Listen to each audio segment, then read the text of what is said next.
You can start. Good morning to one and all.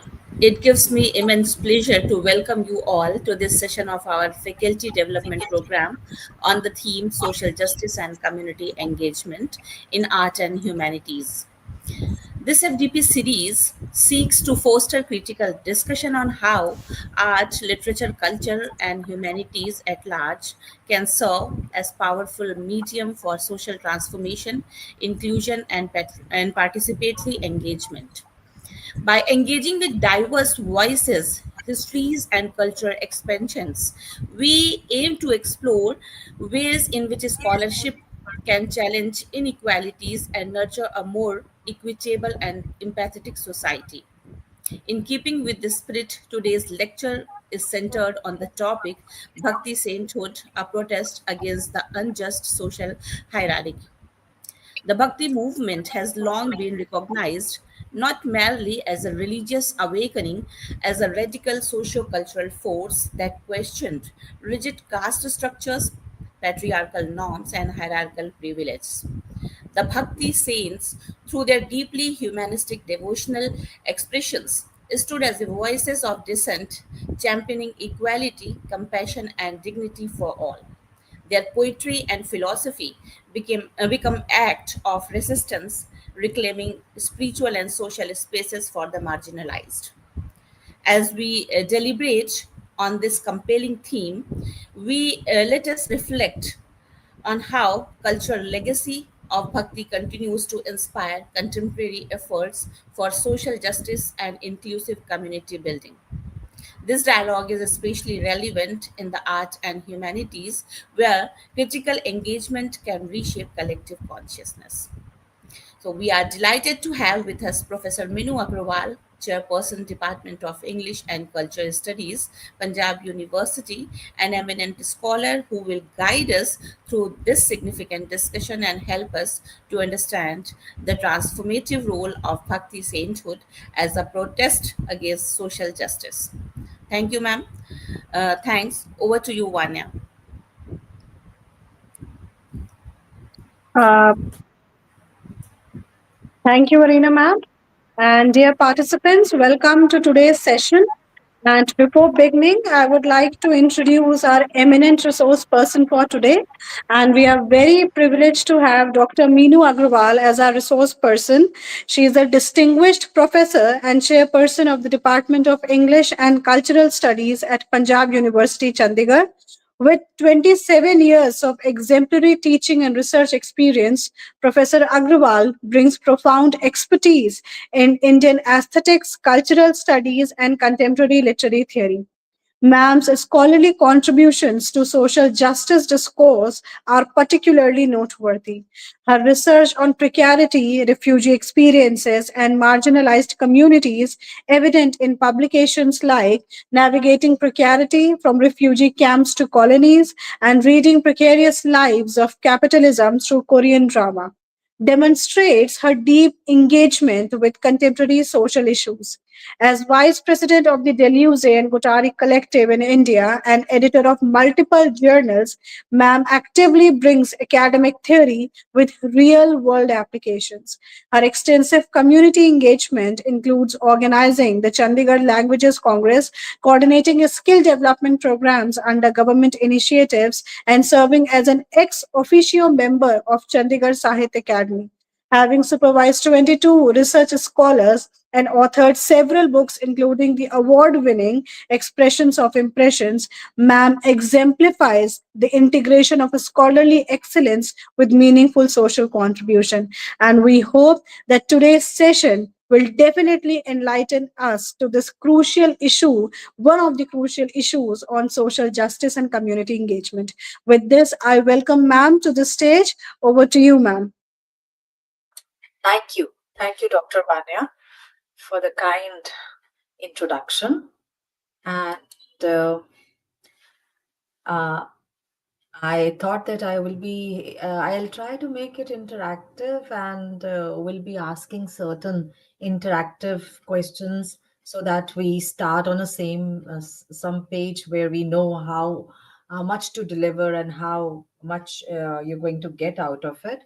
So I'm sure out of the group of participants, many of you have delved into um, some or the other bhakt poet, right? So I would love if we can have some responses on that. And of course, I'm going to start on my front, even if I am not getting any response. Because, and also do let me know if anybody is not comfortable with the with Hindi language. Because when we are talking about, and also there can be some participants from Tamil who know Tamil language and Marathi. And maybe when I am, showing my PPTs on Tamil Bhakt poets or Maratha, maybe there is some so this is a sort of disclaimer, there can be some sort of mispronunciation, so please excuse me for that. So as it has been briefed, the topic of the your FTP and topic of today's lecture has been briefed by the presenter who introduced the topic. So I will move on, and I'm starting to share my presentation, and then I'll start my lecture also. Mm, just let me know that the PPT is visible, right? And please, I don't know whether, I think it's not, you cannot interact me in person, like in voice, but you can put in a chat and somebody can direct me, even if the chat is visible. That, Yes, ma'am. Ma'am, the participants can type in the chat box. yeah. And I'll So, highlight the chats. all right. Thank you so much. So, because now, for me now, only my PPT is visible, isn't it? So, Ma'am, just a second. yeah, Yes, ma'am. Now it is visible. it's visible, right? So, uh, Bhakti sainthood, as the topic of your FTP was about the social, emancipation and social justice. So I thought how to, and of course, in art and culture. So I thought that Bhakti sainthood has been exemplary in this. Now, in my talk today, what I want to bring out is how it has been done by bringing a number of bhakti. So it's also exemplary because you all are faculty members. So it's not a classroom teaching in that sense. But what largely we want to sort of, we want to share with each other with the purpose that this sharing goes and it gets filtered into your classrooms. Because why it is needed, because I think that even the sainthood and the bhakti has to come out of the books and get into the classrooms. And it's not only that we are talking about the social justice and the social protests that the saints, they have been fighting against the hierarchies of class, jati, gender and all. But the dilemma and the pity of I can say of together of the collective Indians is that even after the intervention, after the, I would say, after the sacrifice, after beautifully giving the vachanas and poetry by bhakti saints, still in 21st century it is all in books and something to just research about. Today also we have uh, you know Muslim and Hindu dissensions, to the extent that it's not intolerance. So we are going to delve deeper and just think about this, that why the thing, the bhakti movement, that was, it was not, mind you, it was not a continuous movement ever. So we talk bhakti movement in two phases. So one is spanning from 6th century, right, to the 13th century, and the other is 13th to 17th century. So, as ma'am also told about that, it was a radical movement aiming at socio-religious reform and new social ventures. A lot of reformations happened, but where are we in 21st century? That is something which worries me about. And by sharing this academia group and the platform, I really want that we should motivate our students to apply what was started with them. We have read and grown up with them, but still application is still missing. So when we are, I sorry, just a moment, please.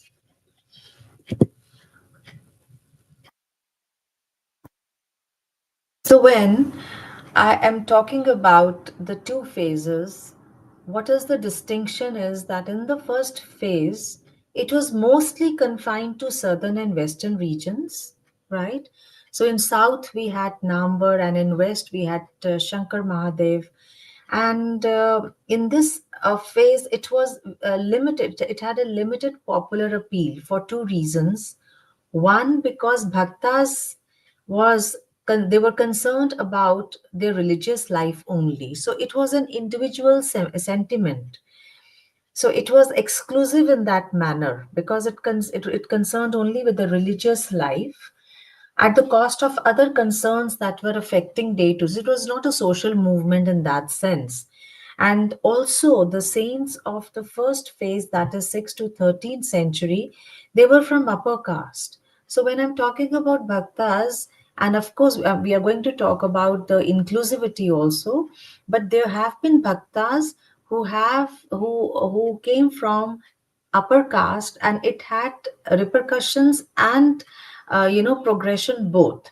Progression because as they were from upper class, they could read the scriptures, and they were from Brahmin class and all, so they could read what was being misinterpreted in the society, and they could rectify that, and they were harbingers for that sort of revolution and reformation.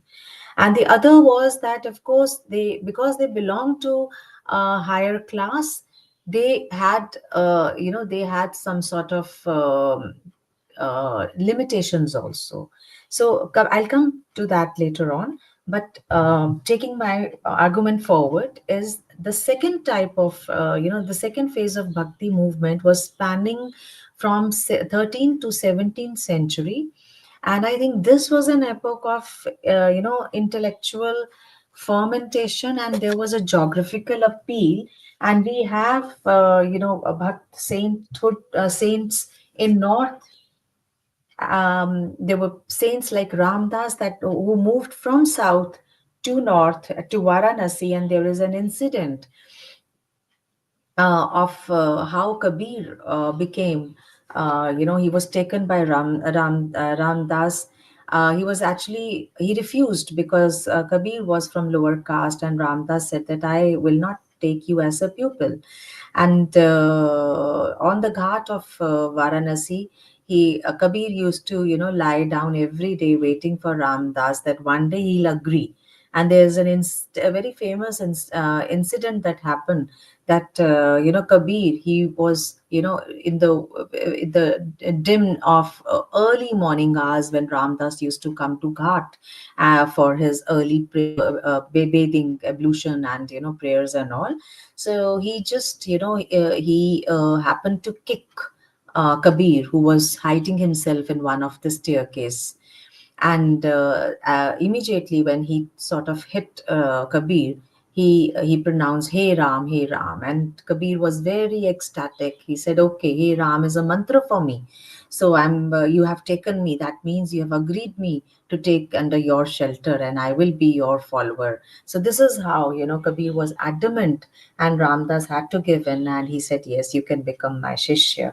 So Ramdas had traveled from south to Varanasi, and in similar way, that Namdev ji was a follower of Gyaneshwar. He left Maharashtra and he reached Punjab, right? So that will be later on. So the second phase, as I was talking about, is more intellectual, and it it is more inclusive because It included, the classes of Shudras and women also, and the untouchables. And also the movement, as in the first phase it was, individual religious movement. In the second phase it was something which was inclusive, so it was empathetic towards lower caste. And it also talked about the social, the hierarchy. It challenged that. But from the religious and spiritual point of view, there was a movement from saguni bhakti to nirguni bhakti. That means from individual to collective, and from transcendence to immanence. So it's not something that you're worshipping outside as idol worship, but it was nirgun bhakt. Nirgun means that, okay, now you, it is, there's a unified reality. Nirgun is that it is without shape, it is without any manifested form you have to worship. So now I'm talking from the slide, which you can refer to. So the question is, can spirituality challenge social justice? And the answer is yes. And we know the answer is from coming from Bhakt sainthood, right? So I have talked about the two phases, but largely we talk about it collectively from 7 to 17th century, where the social concerns were dealt with: caste discrimination, gender exclusion, ritualism, and all, right? So I've talked about this. I will just read or elaborate the pointers which I have not dealt just before talking about this slide, right? So that means when we're talking about bhakti as a protest. It's not merely devotional, it is a social reformation or revolution it has brought up. And in what contexts? One is samaj, social, we have talked. The other is dharma. I have again explained this. And third is jati, varg, and varn, which I will elaborate later, that how there was inclusivity of caste, class in the verses of the bhaktas, bhakt poets. So when I'm talking about caste, we know that it's Varn Shudra work, which was always known as untouchable. So when the untouchables became Bhakt sainthoods, they themselves could bring equality by reading scriptures, by bringing in vernacular literature, by talking about the regional language. So it is both ways, that something which was considered high was brought to everyone, and something which was in populace but was not read by so-called high-class Brahmins. It was also being read, and the intellectuality of the vernacular literature became popular. And of course, gender, that women and Shudra or Nari इकट्ठे रहते थे. Brahmayan, maybe they have been addressed together, right? That Shudra, that is low caste, considered to be low caste, and women, they are not meant for salvation or reading scriptures. They are not fit for it. So this was something which was, which was the barrier which was meant till ages was crossed, was demolished. So the other distinction about the sainthood is bhaktas is that they, as I've already again mentioned, and there would be examples in the coming slides, that it was in their, not Sanskrit, but it was in their vernacular, in their local language and vernacular literature. Literature means something of orality. The anecdotes they mentioned, they sung, they were all from, common people. And the imagery was in such a way that God is not transcendental figure, but it is, like we have Vittal, and we have the bhajans. In bhajans we have that God is an accessible figure, right? And then it was also, sangat was also popularized, sangati and satsang. That means collectively, that we are singing in collectives and we will be heard, right? So there's, and in the sangat and the Sanskrit, the satsang was where there was no barrier of high and low. Nobody was asking that only, that satsang will happen only in one particular class. No, it was not. So it was across the class and caste boundaries. So it led to simplification of religion, redemption of dharma and samaj, and accessibility of vernacular literature. And popular forms which I could extract were sakhis, chopais, doha, abhangs. So there will be some examples in later slides. So if anything has to be clarified about any word, about anything, please, you're most welcome. Otherwise, we will be taking some examples and talking about. I want to just, have your focus on the language, so that language is studied and we see how in the play of the language, the language that can be sung, the dohas can be sung, the sakhis can be sung, there are bhajans, but they are deeper, they're deeply rooted in attacking the social concerns. So in this, it also it also surfaces that how literature, art, culture can mean, or can attack in a very, uh, in a very, I would say, hidden way. It can have deeper concerns, right? So we know Kabir, who was a weaver poet, and but he refused caste identity. And we have his Sakis or Dohas also. We know that Kabir ke Dohavli, we get the books on that. So they are aphoristic short, it's short aphoristic couplets, we know that, right? And what they target is that their critique of religious hypocrisy, sectarian strife, caste oppression, and clerical domination, right? So it is Santa Bhasha, Santo ki Bhasha, which is vernacular, because Santo ki Bhasha has to be vernacular because Sants are accessible to common people. The common people will reach out to them in numbers, and they will enjoy the mellifluous singing part of dohas and sakis. So that is, giving voice to ordinary people. So, and that is how social emancipation happened. And it's not only in religious sense, but even, the direct social economic concern, where a common man was had direct access to divine also, without mediation by Brahmins, right? So there's a doha for maybe there are participants who are not able to read. I'll read for them. So jati na pucho sadhu ki, पूछ लीजिए ज्ञान. So jati is class, caste, and sadhu is Brahman. Sorry, saint. Okay, he's saying, do not ask a saint's caste, ask for his wisdom. Because wisdom is that which allows the barriers to be crossed. And he's mocking ritualism. पोथी पढ़ पढ़ जग मुआ पंडित भयो na koi. That it's not only, that's what I'm talking about. It's not only, researching and producing PhDs and talking about Kabir and listening to his songs, but it is how much we are applying. That is where we have to rise from our classrooms to policymakers, right? So, moving on to some of the other examples from Kabir, I thought he's an important figure, so I've devoted 2 slides to him. Pahan puje hari mile, to मैं पूजूं पहाड़, ताते तो चाकी भली piece खाए संसार. So it is idolatry and empty ritualism. So that was a time when bhakt saints, they wanted to defy the religious practices that were popularized by Brahmins through the reading of scriptures and Vedas, and more importantly, miscommunicated, right? So, second is that he is challenging clerical authority and mosque worship.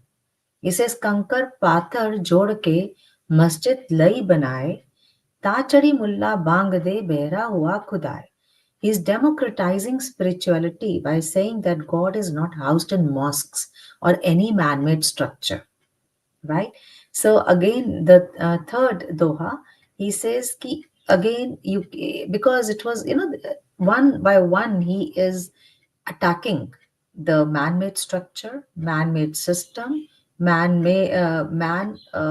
misconstruing the scriptures, and of course that only rich people can go to pilgrimage. He says that he's liberating poor from all these exploitive pilgrimages, right? And he's giving consideration and importance to Gyan, or the intellectual mind of which can discern.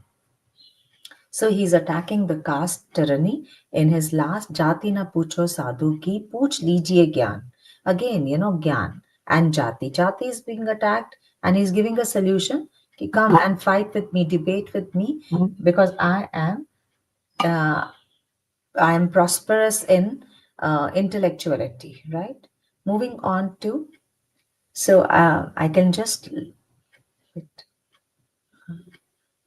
so this is, you can just have a look at it. I'll be very selective so that we keep the time limit also in mind.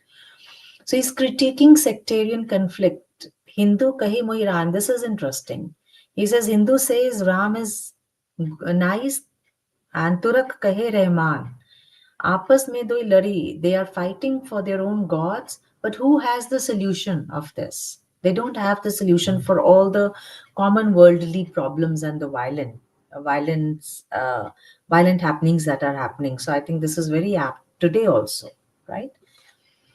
So, Kabir's grounding of spirituality in economic and social justice, emancipating religion from greed and institutional exploitation, right? So he's against idolatry. He's against sacred symbols like Janeu. He has targeted, and against hypocrisy. So, moving on to Tulsidas. So, unlike Tulsidas, and I am also bringing out simultaneously a contrast wherever I can, that as Kabir, we saw that he's attacking directly social institutions. Tulsidas is offering an alternative path. We know that Tulsidas has written Ramayana. So we know Ramayana is full of all the moralities and the epitome of moral characters and relations, and how that has been very instrumental in keeping the social fabric of Indian family institution very intact. Every house has Ramayan, and during different parts of the celebration, Ramayan part happens, and we have a few days that are devoted to the dramatizing of the episodes from Ramayan, right? So he's giving an alternative path that freed the common man from oppressive ritualism and clerical monopoly.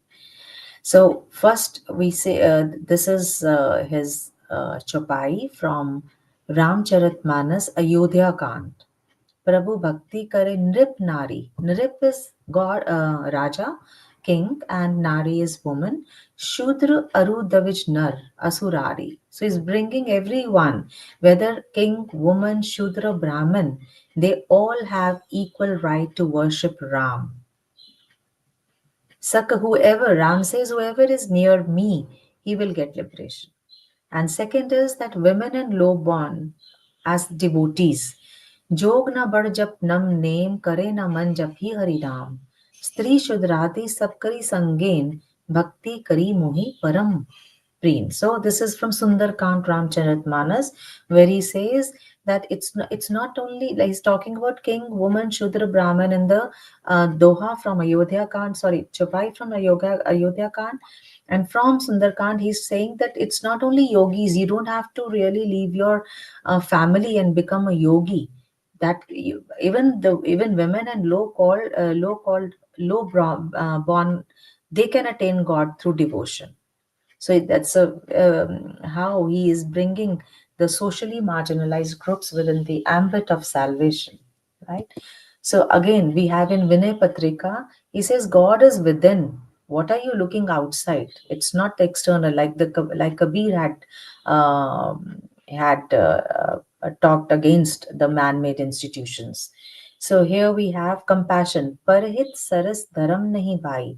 That ethics and compassion. We all know that Ramayan is talks about this, and he also gives importance to bhakti over rituals. It is only not in endless rituals or austerities. It cannot give you liberation. You have to be a devotee of God. So devotion, bhakti, that means total surrender to God. Then we have Chaitanya Mahaprabhu, who lived in 15th century. The contribution, or that has become a legacy actually, is the collective singing of God's name. So that the satsang and kirtan was contribution of Chaitanya Mahaprabhu, and because kirtan had that collective aspect where, irrespective of caste, gender, or learning, everybody could chant. Without knowing what he's chanting, he could chant, and we know that there is always an importance of mantra and jap, right? So now, this is a slide where I try to put a sort of, how they differ. So, because these can give aids to us that how the problem in the contemporary society can be dealt with, whether the direct attack, especially from a position where we are. So, because, for example, we are in academia, we are not policy makers directly. So we'll have to see that the direct attack will make the things worse. So we'll have to do it through our through our writings, right?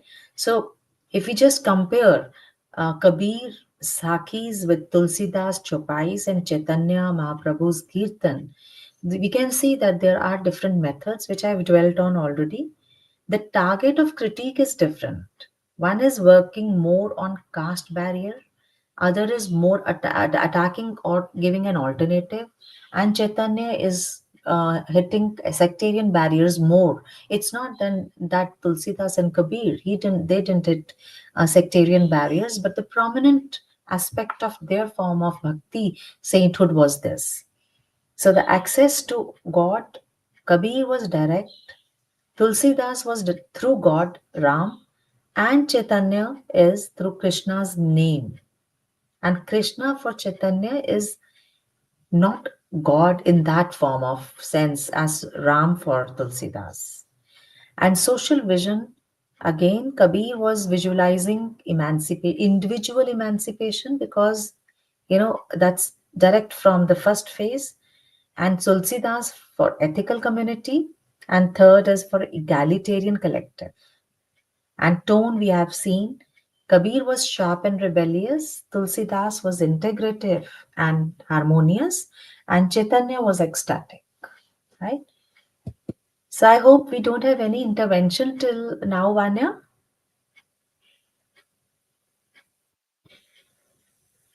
Okay, then Yes, we ma'am. move. I hope that we don't have any question, query, or intervention till this slide, or No, till ma'am. No, this. ma'am. There are no Thank you. questions so far, ma'am. Right, right. So now the Marsai or Marasi, this I found very interesting. They are morning songs that are sung by groups which are known as Marsai or Marasi, and I am not sure about South India, but in North India, many states they have their own. I could find that, if you search images, there are Marasis from, and probably Marsai and Marasi is also because of the change in the dialect or change in the state language. So we have Marsais in Rajasthan, we have Punjab Marsai, we have Haryana Marasis also, right? And UP Marasis also. So North India, I could see that these are the groups that they would, through memory, through the orality, they would keep on passing the legacy, and just keep on singing in the lanes of the cities of their area and all. So it's just very nice. You can just we can So the first song is sing now together in the name of Hari. So it has Hari in it. And the second is, so it can be a lineage of bhakti sainthoods also, that the followers of Kabir or the followers of the other bhakti saints, they became singers in their own way, right? And so because for the saints it was majorly that people will collect around them, they would sit and listen to their pravachnas and songs. And here it would be that followers, they would go to venture out in the cities and locales and villages where they can just, so that it's a sort of morning songs that people get up with the name of God and all, with the God's blessing. So the third one is Gehu Ki Bali. It's a song. So that for the farmers perhaps in villages, the wheat stands tall, the fields are green, rise farmer, receive God's blessing. So this is again an example that how the social fabric knits and weaves into it what should be passed on, irrespective of the contemporary exposure or AI world, I would say, right? Then Tukaram is from, now we from I think north we have moving to south. So Tukaram is a very exemplary figure from Maharashtra of 17th century, and the form that he uses is abhang. Abhang is which cannot be bhang. Bhang is broken. So that which is unbroken, that is devotional verses sung in the praise of God. Again, he is parallel to what we have got to know about Kabir and Tulsidas. So he is also critiquing ritualism, affirms the equality, and there are these are Maratha renditions, of course, because he was Maratha. And he says that a poor man is eating onion and he's just chanting Vittala's name. So Vittala is Hari or Krishna. Brahmins call him impure, so he is attacking that the higher class, how it he the higher class is treating the lower class, right? And very Vedantic, the second abhang is very Vedantic, where he says Adi beej akle ankurale nana. There's one beej, one seed, but the seed, wherever it gets dropped, it gives rise to trees. Vriksh bhadati bin bin. There are number of trees in the forest, but if there are number of trees of mango, they will give one fruit, that is mango. So there is unified reality, but we all are jivatmas. That is what he's saying, that it's when the sun gives falls on earth, it does not have any discrimination. In the same way, when it is one unified reality of Brahman, then all the Jivatmas, they have the same aspect of that Brahman. It's only that we differ in the external, external looks and all. Then Gyaneshwar is from 13th century, and the main contribution of Gyaneshwar is we have Gyaneshwari Bhagavad Gita. So people really have, it's a very philosophical output by Gyaneshwar. He has given a commentary on Gita in Marathi. The important part is that he used OV meter or folk verse form, which was accessible to ordinary people. So the language which was used by ordinary people was used by the saints to make philosophy popular. So it was both ways. Philosophy was coming out of their secluded selves of higher morality and higher language, so-called Sanskrit, to common people, and the language of the common people was also going the other way, right? So moving on, so then we have bhajans. So after abhangs and dohas and other forms, we have bhajans. So bhajans, we know they are to be sung. So we have two cases which I have got on my this slides. One is Mirabai of 16th century, and then is Surdas. So Mirabai, we know that she defied patriarchal. Sorry about that. So she defied. She was a Rajput princess. She defied patriarchal and feudal expectations, and she declared herself as devotee of God, so Krishna. So I'm not going to delve. We all know about Mirabai, but her open singing and dancing were acts of protest against female silencing in tradition. This is what I wanted to highlight. We all know that Meera sung about Krishna. She was in love with Krishna, and she would say, "If I have to marry, I'll marry Krishna. I'm married to Krishna." She came out of her household and went to Vrindavan and all. We know these anecdotal stories, and we have firm belief that what might have happened. But this is from a women emancipation. I would say that it was female. She was against female silencing, and she again went against the patriarchal framework and became a leader in this sense.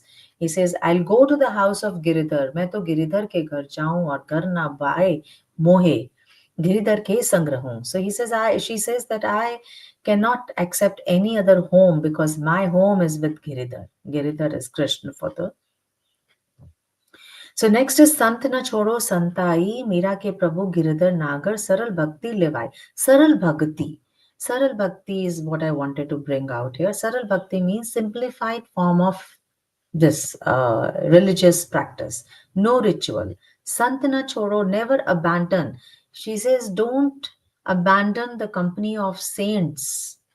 Meera ke Prabhu Giridhar Nagar. Meera's Lord is Giridhar Nagar. That is, when she comes to the city of Lord Krishna, she's singing this. Never abandon the company of saints, because only simplified singing and simplified form of religiosity was what she brought in, right? And Surdas, of course. Now, one or two things about Surdas which I wanted to bring out, and as an exemplary things, that they're very simple songs, and we know that whenever there is occasion of Janamashtami or Krishna Bhakti, we listen to these songs. Yashomati Maya is a Bollywood song also, right? So the thing is that why is have we ever thought about this? That why is Radha fair and I dark? So it's a sort of bringing a very social concern. It's not that majorly it's not being talked about that Radha is fair because of the gender, that she's a girl, and hence uh, it's fair gender. It's more than that. It has a deeper attack on Shudras and upper castes. So, in an indirect way, there is an attack on the class and one jati that was prevalent in that era, right? And if we just look at a picture also, that how Krishna is, it's a balpan of a Krishna, he's a childhood image. So it is that he is normalizing Krishna from God to a common man also, to attack the difference between a god and devotee. Radha swings with Krishna, again equality of gender across the economic strata also. By the Yamuna's bank, Julat Radha sang Yamuna ke tat gopi gwal sab harshit man. So the gopis and cowherds, again, different strata of a society, they join together and rejoice in the Krishna Leela. So now I am moving to two two women saints from South, but very powerful among lot many. So if for those who are interested in looking at uh, women saints, there is a book by Arundhati Subramaniam, which is the title of the book is Wild Women. So I would suggest you can uh, go through it. You can keep in your library, because she has done a wonderful work in this book. She's talking about mystics, seekers, and devotees, and she has brought about number of, I think, 50 women saints and their journeys. That how there were some women saints who went out of their family household after they got married in revolt. We have Laleshwari also from Kashmir. You might have heard about. And there were women who were who kept the family thing. They were married, and they were householders, but in that capacity also they became saints. And there were also category where the relationship of a husband and wife was changed, and husband become a follower of a woman saint. So all sorts of the research work has been done by Arundhati, and she has talked about Jira Devi, Mukta Bai. She has talked about Lal Ded. She has talked about Kanho Patra. Kanho Patra is an example where even the concubines they became saints. So it's a remarkable, and she has also there are translated, it's in English, so the poetry or whatever they sung which might not have been recorded, so it is from the archives that has been taken out, but it has been translated by the people who know the local language, and then they get together, and Arundhati Subramaniam, she has published them together in her book, right? So here in my slides, before I elaborate more on that, if you're interested, I'll just complete my slide. So there are two women saints. One is Andal from Tamil Bhakti saint, ninth century. She is the only female Alvar, which is Vaishnava Tamil point saints. So I'll talk about that. What was the importance of these uh, Vaishnav Tamil poets. But before that, I'll talk about Andal. So she has written 30 verses, that is Tirupavai and Nachiyar Tirumarli. They are central to Tamil Bhakti. They challenge gender rules. So instead of domesticity, she envisioned herself as Krishna's bride, right? And she critiques religious hierarchy also, and uh, talks about love and surrender, that is parapati, over priestly rituals. So in one her Nachiyar Tirumulai, she writes, if I do not marry him, I shall offer my body to the fire. My mind knows no other. So it was a madness, that, maybe there was unhappy marriage of some of the women saints, but it was a sort of madness on their minds that they would say that if they could not marry Lord, they would rather give themselves to uh, fire, because for them there is no other home. Even Mira sings the same. So they are defying patriarchal marriage arrangements. And there's again, this. O girls of the cowherd clan, awake, let us bathe in Yamuna and worship him. So it's again female solidarity, that I'm not just talking about my emancipation. I have dared to take this step because I want a collective emancipation for all women, right? And then another example is Akka Mahadevi, a very ferocious, I would say, daring Virashaiva. Virashaiva are the saints of 12th century, and the founder of Virashaivism was Basava. He was essentially, humanist, and believed that the spirit within the body knows neither difference of male. Now, Basava was a male saint, but who spoke on women, right? So I'll finish Akka and then come to Virashaiva. I just wanted to bring out that they were very positive in bringing out women, because there have been saints like um, Gyaneshwar, there were saints like Sundarar, Kulashekara, who were always, they were saints, but they were also, they hated married life. They hated women. They thought that women are hindrance to their devotion.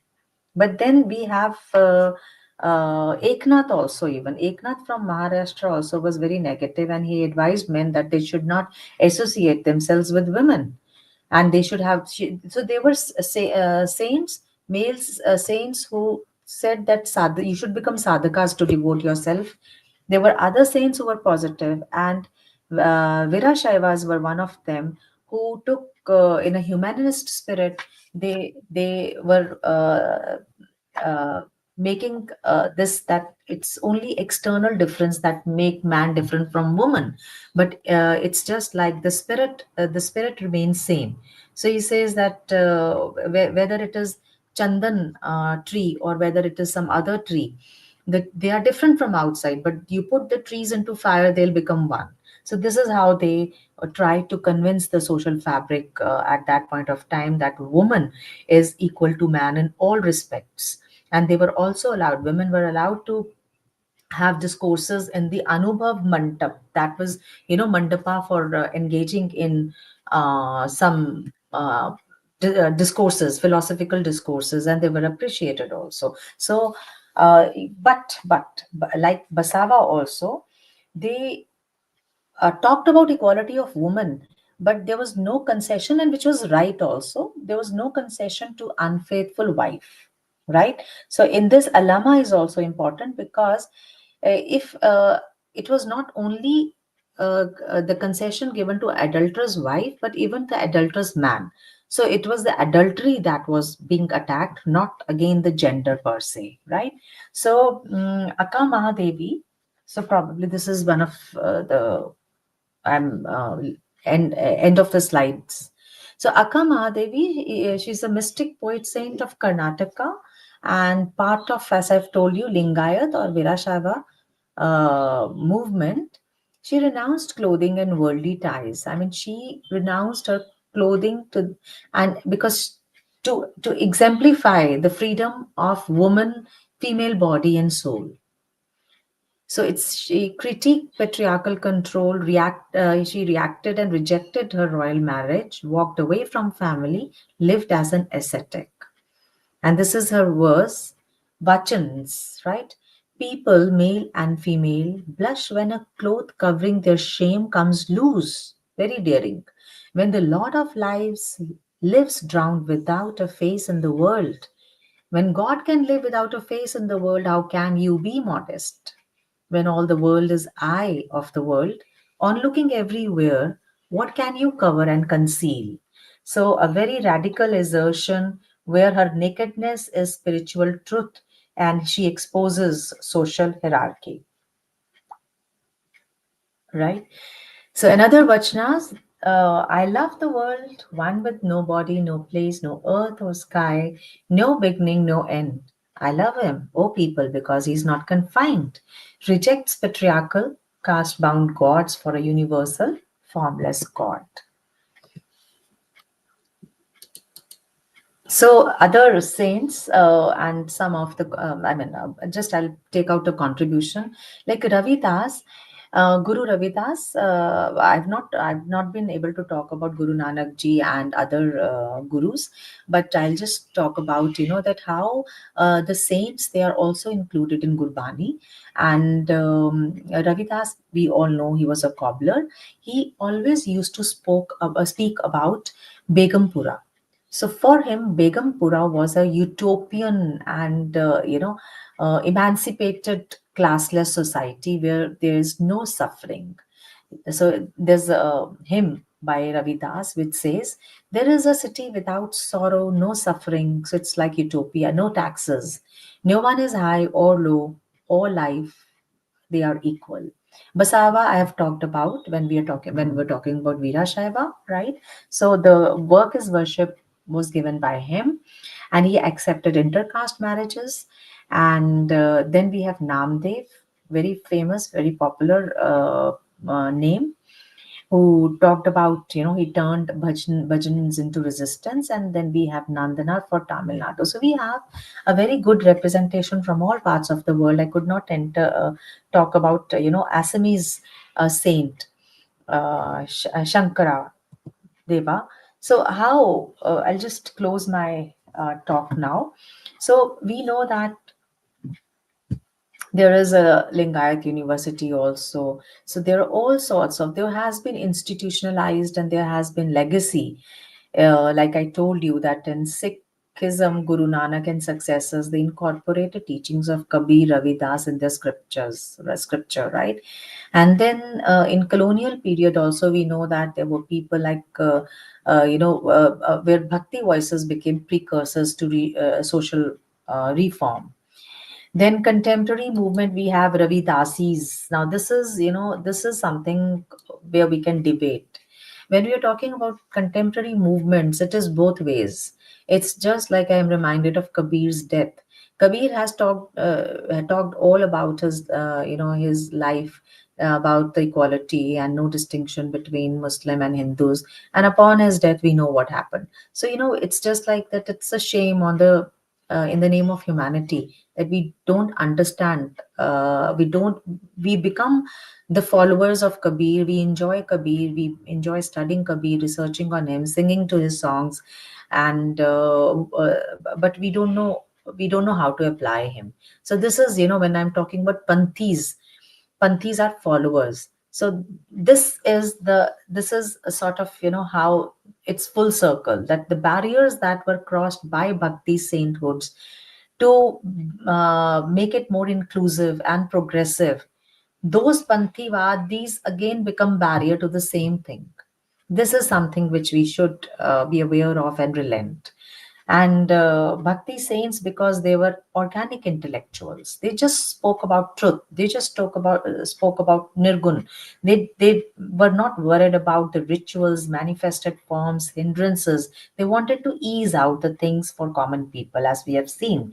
So, and the devotion was not escapism, but it was an active resistance, but and exemplary in a way, that if you that which shows that how literature is powerful, not without being violent and without being actively attacking, right? So it creates a parallel moral order where equality, compassion, and love of God replaced caste, gender. And of course, we know that it is relevant today. I think that's it. So, Thank what you. would a bhakti say? Yeah, I'll just close this, right? Yeah, Sorry. no problem, no problem. Thank you so much, ma'am, for such an amazing lecture. And I can truly claim that we got a very fresh and very interesting insights into this Bhakti literature. And we can very intriguingly and in a very creative way, we can relate it to the contemporary approaches to feminism, to gender studies. So it was really an insightful lecture, ma'am. Thank you. Dear participants, the session is open to question. If you have any, please post it in the comment box. And ma'am, we have two questions here. I'll just highlight the questions. Yeah, I can read them. So Sugandha has asked that how can we relate bhakti movement with psychoanalytic approach? So yes, it's a very interesting and deep question. Sugandha, I think we what is bhakti doing? Whatever, whatever form, whether it is Doha, whether it is Ramayan Chopai, what is being aimed at? It is being aimed at the equanimity. If I'm going to talk from an Indian philosophical point of view, where I'm bringing in Sankhya. Okay, we can talk about yoga, we can talk about Sankhya, but just to answer briefly, that everything from our Bharatiya darshan, that is Sankhya and all, it is the equanimity from which we rise, we get manifested.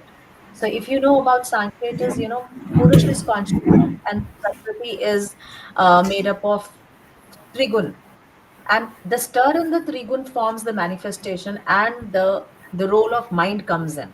So I think when we're talking about, it's a very, it's not only psychoanalytic, but it can be a neural study, that when you make an experiment and it can be performed in your classroom. You can just, make them listen to Kabir songs for a while, and have a pre-test and post-test, and see that how they're relieved. They will get many answers to the questions. So I think that is how we can experiment and bring in, if you were talking about application.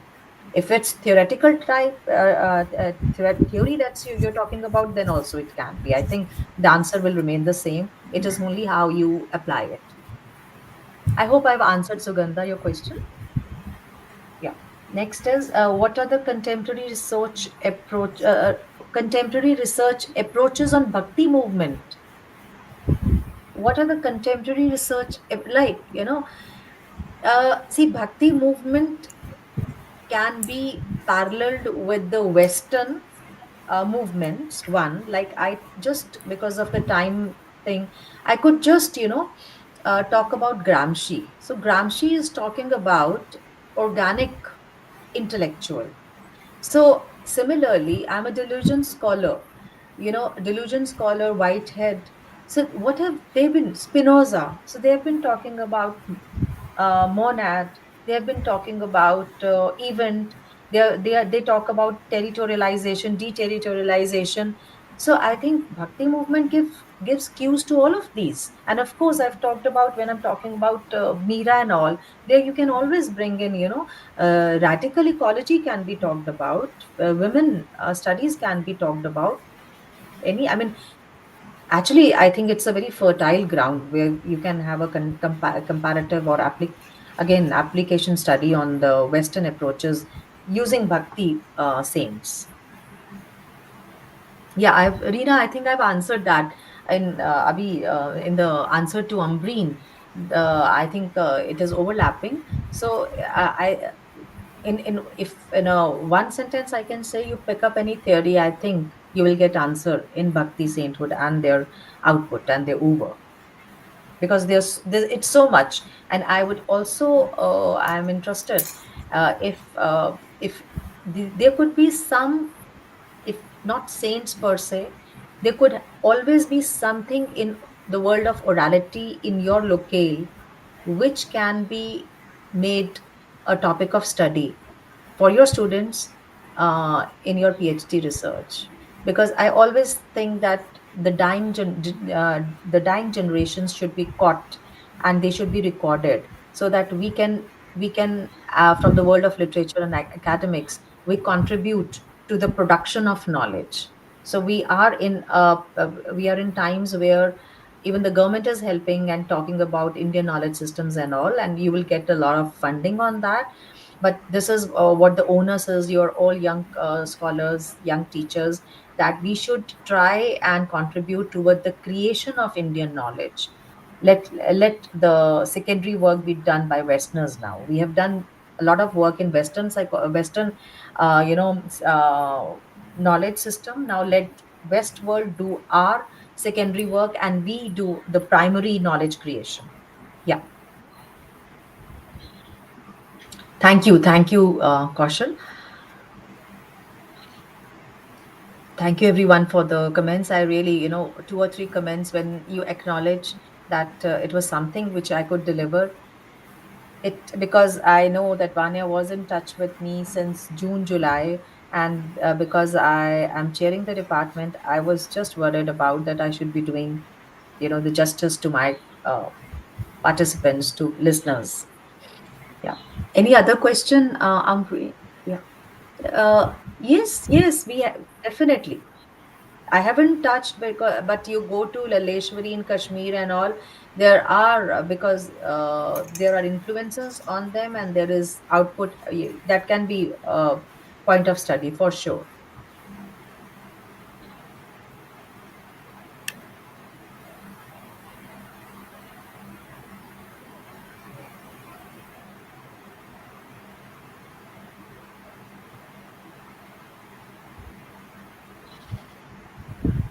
Is it over, Vanya? Do we have anybody?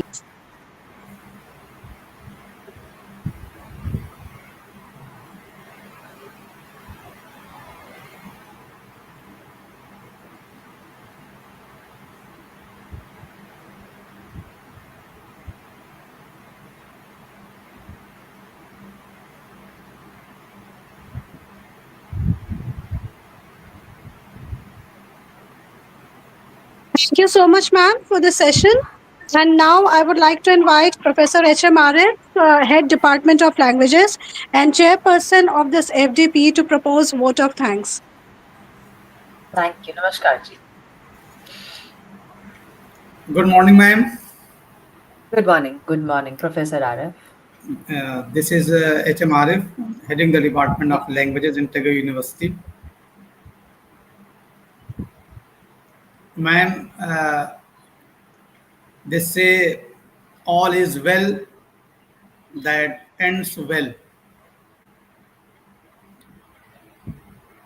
As we know that this is the close of this wonderful online FDP. So First of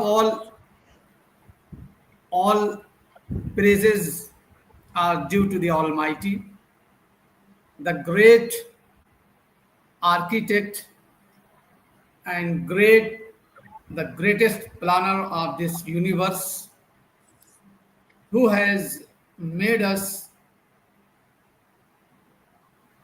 enabling us to do everything in a very perfection and complete manner.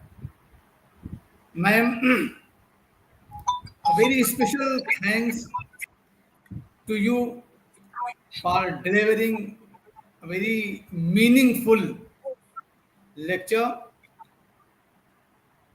in this at the time when the generation is subject to traumatic situation, and how religion can play a very important role in guiding us towards right path.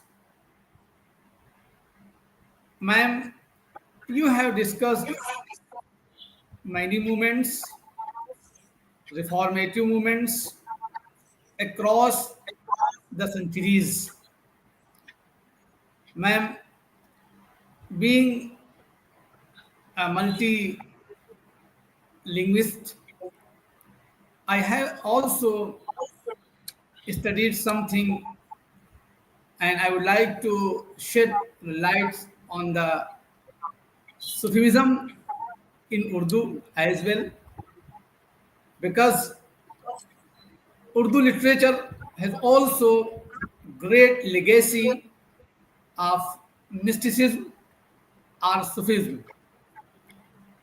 For example, we have Amir Khusru, we have Ghalib, we have Iqbal. Across the centuries we have, and they always educated they have always defined the religion should be accepted as a way of life. Religion is the way of life that can lead you towards goal and towards the objective of your existence, ma'am. Iqbal says, तेरी इश्क की इंतहा चाहता हूं. Ishq means faith in the Almighty. Ishq means, Iqbal says that तेरी इश्क की इंतहा चाहता हूं. I want to worship, I want to know, I want to realize, I want to feel you in every moment. मेरी सादगी देख मैं क्या चाहता हूं. He says, he educates Sufism. मेरी सादगी देख मैं क्या चाहता हूं. I want only your, okay, I want to be close with you. Once he says, मैं जो सर बसजदा हुआ कभी तो जमी से आने लगी सदा. He says, when I bowed down before the Almighty, he says, मैं जो सर बसजदा हुआ कभी तो जमी से आने लगी सदा. तेरा तेरा दिल तो है सनम आशना, तुझे क्या मिलेगा नमाज में. You are the worshipper of so called gods. You cannot reach towards to a true God. So you have to identify self. He always educated self. क्या he says, क्या सूफी और मुल्ला को खबर मेरे जुनू की. Sufi means who believes in mysticism, and Mullah means so-called worshipper. He says, क्या सूफी और मुल्ला को खबर मेरे जुनू की, उनका सरे दामन अभी चाक नहीं है.